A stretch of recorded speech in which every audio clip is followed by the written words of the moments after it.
Following massive flooding along the Oswegatchie and St. Lawrence rivers, city officials in Ogdensburg are making changes. We were, as a community, talking a lot about how can we prevent damage like this in the future. Ogdensburg was one of 8 communities to win a share of $200,000 from New York Sea Grant and the DEC. The goal, to increase tourism and water infrastructure resiliency. They're going to be able to assess their vulnerabilities and recognize where some of their higher risk properties are and come up with measures to sustain a healthy environment and create a resilient shoreline.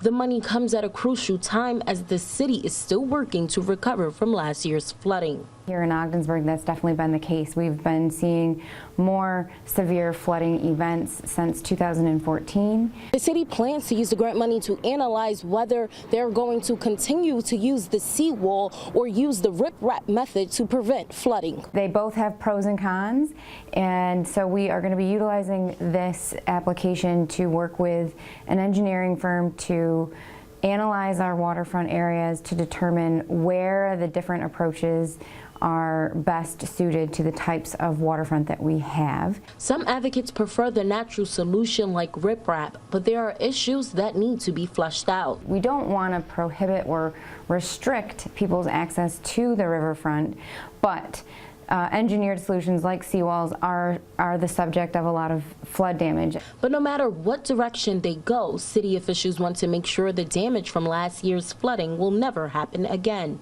In Ogdensburg, Onequa Higgins, Spectrum News.